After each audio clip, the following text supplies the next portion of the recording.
नमस्कार आदरणीय श्रोता एवं पाठकवर्गहरूमा लोकसेवा तथा शिक्षक सेवा तयारी 2078 को सहजकर्ता म प्रकाश कार्की आज पनि उपस्थित भइसकेको छु नवीनतम अध्यावधिक रोचक सामान्य ज्ञानहरू लिएर। म अब सुरु गर्दैछु प्रश्न नम्बर 1 बाट। नेपालमा सामाजिक सुरक्षा करको प्रारम्भ कहिले भयो? यसको सही उत्तर हो आर्थिक वर्ष 2066-67 बाट। सम्झनुहोस् है। त्यसै गरी दोस्रो प्रश्न छ, सरकारले निजामती कर्मचारीको लागि अनिवार्य पोसाकको व्यवस्था कहिलेदेखि लागू गर्यो? यसको सही उत्तर हो 68-4-1 भनेको 68 साउन 1 गतेबाट। त्यसै गरी विश्वमा सबैभन्दा बढी रेमिटेन्स भित्राउने देश कुन हो? यसको सही एन्सर हो भारत। त्यसै गरी चौथो प्रश्न छ, हिम पहिरोका कारण सेती नदीमा प्रलयकारी बाढी कहिले आयो? 2069 1 महिना 23 गते। अब यसपछिको क्रममा हजुरहरूले एकपटक केही समय सोच्नुपर्नेछ र त्यसपछि म उत्तर लेख्नेछु। ल, नेपाल सरकारले कूटनीतिक आचार संहिता कहिले जारी गर्यो? यसको सही एन्सर हो 2068 भाद्र 1 गते।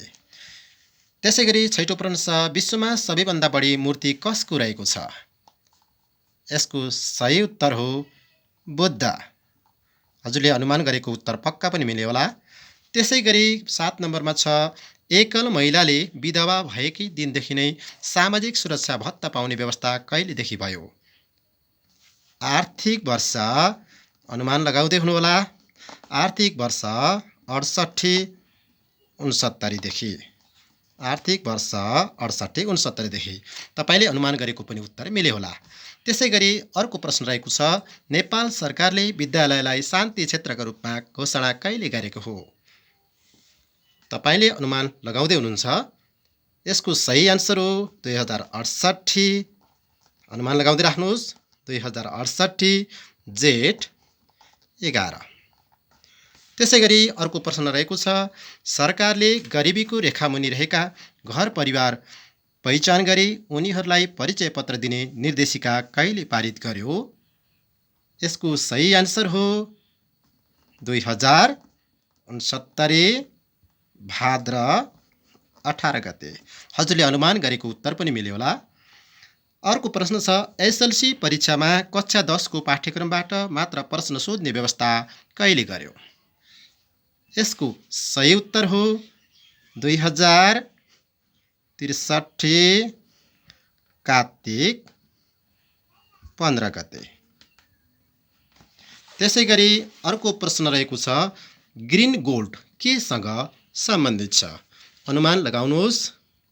यसको सही उत्तर हो चिया। तपाईले अनुमान लगाएको उत्तर पनि मिलेको हुनुपर्छ। त्यसै गरी अर्को प्रश्न छ, नेपालको ताजमहल भनी परिचित पाल्पाको रानीमहल कसले बनाउन लगाएका हुन्? यसको सही उत्तर हो खड्ग शमशेर। यसको सही उत्तर हो खड्ग शमशेर। यसमा थप कुरा पनि भनौँ, रानी तेजकुमारीको सम्झनामा खड्ग शमशेरले रानीमहल बनाउन लगाएका हुन् भनेर जान्नुपर्छ है।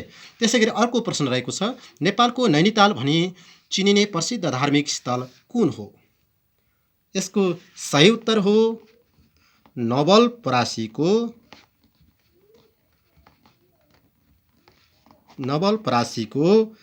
त्रिवेणी धाम। हजुरले अनुमान गरेको उत्तर पनि मिल्यो होला। त्यसै गरी अर्को प्रश्न रहेको छ, महिला बालबालिका तथा समाज कल्याण मन्त्रालयले कहिलेदेखि भाद्र 29लाई बाल दिवसको रूपमा मनाउने निर्णय गर्यो? पहिला भाद्र 4 गते मनाउने बाल दिवसलाई भाद्र 29मा मनाउने निर्णय कहिले गर्यो भनेर बुझ्नु पर्यो। यसको सही उत्तर हो विक्रम सम्वत 2063 बाट। हजुरले अनुमान लगाउँदै गरेको उत्तर पनि मिल्यो होला। अर्को प्रश्न रहेको छ, गुरुङ संग्रहालय कहाँ रहेको छ?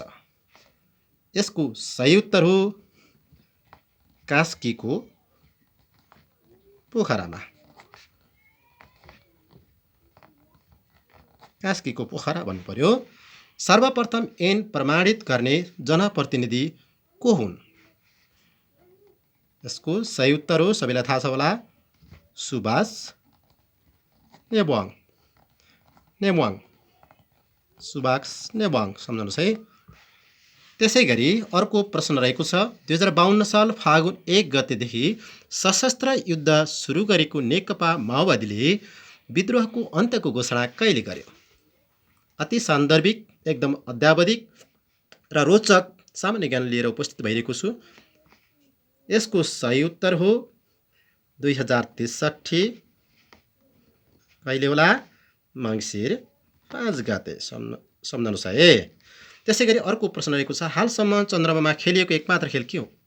कुन होला भन्नुहोस् त? यसको सही उत्तर हो गल्फ। त्यसै गरी अर्को प्रश्न रहेको छ नेपालको इतिहासमा नेपाली विषयलाई अनिवार्य गराउने पहिलो व्यक्ति को हुन्? अति रोचक प्रश्नहरू मैले यहाँ समावेश गरेको छु। आगामी श्रृङ्खलामा पनि यस्तै रोचक प्रश्नहरू राखेर म उपस्थित हुने पनि हजुरहरूलाई जानकारी गराउन चाहन्छु। यसको सही उत्तर हो महाकवि भनेपछि हजुरले थाहा छ होला, महाकवि लक्ष्मीप्रसाद देवकोटा। यसको सही उत्तर हो लक्ष्मीप्रसाद देवकोटा।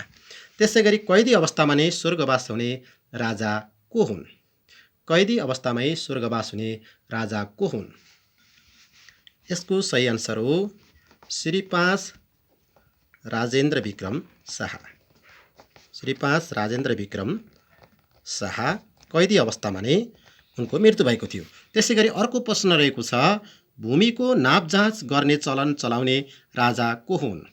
भूमिको नापजाँच गर्ने जुन चलन छ त्यो चलाउने राजा को हुन्? यसको सही आन्सर हो मानदेव। याद राख्नुभयो होला, मानदेव। भगवान बुद्धले लगाउने गेरुवा रङको वस्त्रलाई के भनिन्छ? उनले लगाउने वस्त्रलाई के भनिन्छ? यसको सही उत्तर हो चिबर। हजुरले अनुमान लगाएको उत्तर पनि मिलेको होला, चिबर। त्यसै गरी अर्को प्रश्न छ नेपाल पृथ्वीको कुन गोलार्धमा अवस्थित छ? अनुमान लगाउनु भयो? यसको सही उत्तर हो उत्तरी गोलार्ध। यसको सही उत्तर हो उत्तरी गोलार्ध। त्यसै गरी मैले अरू प्रश्नहरू पनि ल्याएको छु। नेपाली भाषालाई भारतको संविधानको कतिऔं अनुसूचीमा राखिएको छ? यसको सही उत्तर हो 8औं। याद गर्नुहोस्, 8औं अनुसूचीमा राखिएको छ। अर्को छ स्वस्ति श्री गिरिराज चक्र चूडामणि कुन राजाको पालादेखि लेख्न थालिएको हो? स्वस्ति श्री गिरिराज चक्र चूडामणि कुन राजाको पालादेखि लेख्न थालिएको हो? यसको सही आन्सर हो रामशाह। याद गर्नुहोस्, रामशाह। नेपालको संविधानलाई कस्तो मोडलको संविधान मानिन्छ? नेपालको संविधानलाई कस्तो मोडलको संविधान मानिन्छ? यसको सही आन्सर हो वेस्ट मिनिस्टर मोडेल।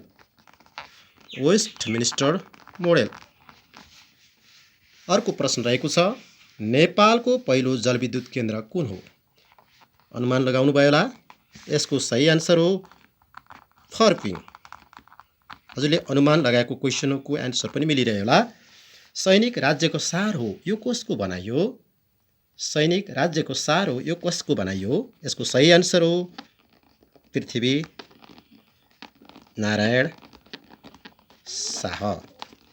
त्यसै गरी अर्को प्रश्न रहेको छ नेपालमा कम्प्युटरको प्रयोग कहिलेदेखि भएको हो? विक्रम सम्वत 2028। याद गर्नुभएकै छ। नेपालको पहिलो मौलिक उपन्यास कुन हो? यो पनि तपाईलाई थाहा नै छ। यसको सही आन्सर हो रूपमती। ठिक छ। त्यसपछि मुक्ति दिवस कहिले मनाइन्छ? यसको सही आन्सर हो भाद्र 1 गते। अर्को छ धरहरा र सुन्दरा कसले निर्माण गरेका हुन्? ल भन्नुहोस् त। यसको सही आन्सर हो भीमसेन थापा। अब अर्को प्रश्न रहेको छ नेपालको मौद्रिक नीति कसले निर्माण गर्छ? नेपालको मौद्रिक नीति कसले गर्छ ल भन्नुहोस् त? नेपाल राष्ट्र ब्याङ्कले गर्छ। त्यसै गरी अर्को छ सबैभन्दा बढी पर्यटकले पदयात्रा गर्ने संरक्षण क्षेत्र कुन हो? यसको सही आन्सर हो अन्नपूर्ण संरक्षण क्षेत्र भनेर सम्झाउनुहोस् है। त्यसै गरी अर्को प्रश्न छ डु अर डाई यो कसको भनाइ हो?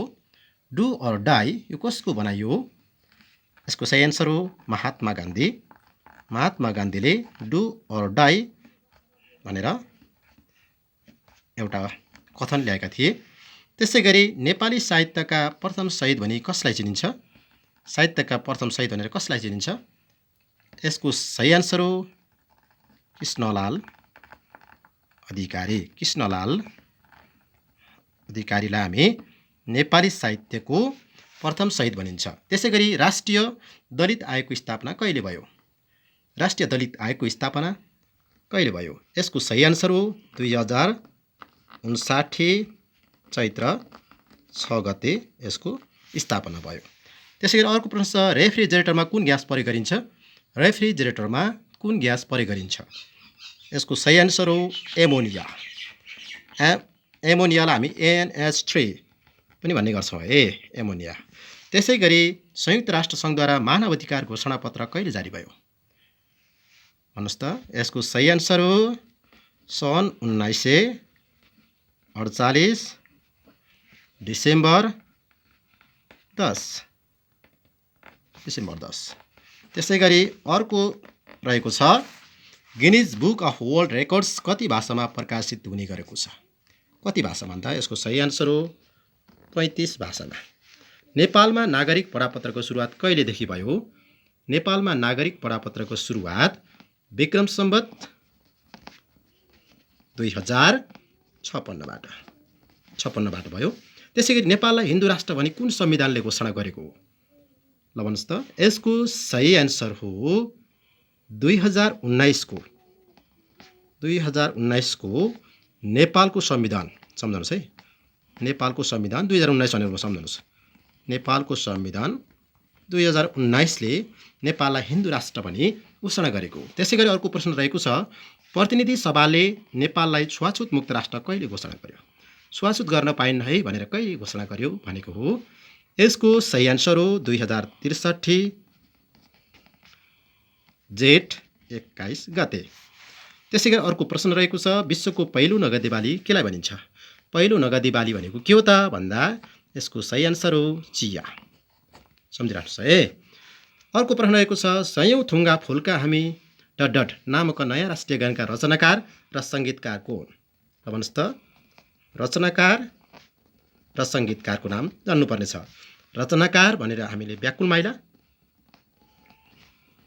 व्याकुल माइलालाई चिन्नु पर्यो, व्याकुल माइला।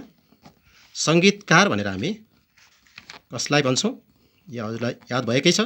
सङ्गीतकारको रूपमा हामीले अमर गुरुङलाई चिन्छौँ, अमर गुरुङ।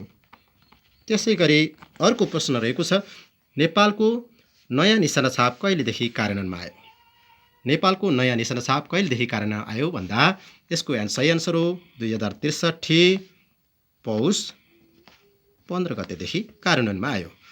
अर्को प्रश्न छ नेपाली सिक्काको इतिहासमा पहिलोपटक अङ्ग्रेजी र नेपाली दुवै भाषामा भएको सिक्का कहिले निकालियो? यसको सही एन्सर हो 2073। नेपाली सिक्काको इतिहासमा पहिलोपटक अङ्ग्रेजी र नेपाली दुवै भाषामा भएको सिक्का कहिले निकालियो भन्ने प्रश्नको सही एन्सर हो 2063 साउन 1 गते। त्यसै गरी नेपालको सबभन्दा बढी गजुर भएको मन्दिर कुन हो? यसको सही एन्सर हो पाटनको कृष्ण मन्दिर। यसका कति गजुर छन् त भन्दा 21 गजुर छन् है, यो पनि ख्याल गरौँ, 21 गजुर। त्यसै गरी कोचिला भन्नाले कुन जातिलाई जनाउँछ? कोचिला भन्नाले कुन जातिलाई जनाउँछ? यसको सही एन्सर हो राजवंशीलाई जनाउँछ। त्यसै गरी सङ्गीत क्षेत्रको विश्वको सबैभन्दा ठुलो अवार्ड कुन हो भनेर आउँदा यसको सही एन्सर हो ग्रामी अवार्ड। यसको सही एन्सर हो ग्रामी अवार्ड। त्यसै गरी हरेक वर्ष वैशाख 2लाई व्यक्तिगत घटना दर्ता दिवसको रूपमा कहिलेदेखि मनाउन थालिएको हो भन्दा यसको सही एन्सर हो विक्रम सम्वत 2067। 20 सन् 2067 67। त्यसै गरी सूर्यलाई सिधा हेर्न सक्ने चरा कुन हो?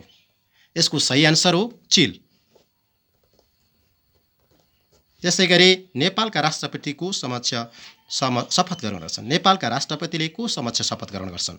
यसको सही आन्सर हो प्रधान न्यायाधीश। त्यसै गरी आजको श्रृङ्खलामा अन्तिम प्रश्नको रूपमा मैले लिएको छु, नेपालमा कहिलेदेखि पर्वतारोहण खुला गरिएको हो? यसको सही आन्सर हो सन् 1949। बाँकी प्रश्नहरूको श्रृङ्खला लिएर म फेरि अर्को भोलि मात्र उपस्थित हुनेछु। आजको लागि म बिदा चाहन्छु। सबैमा नमस्कार टक्राउन चाहन्छु। हस्त नमस्ते।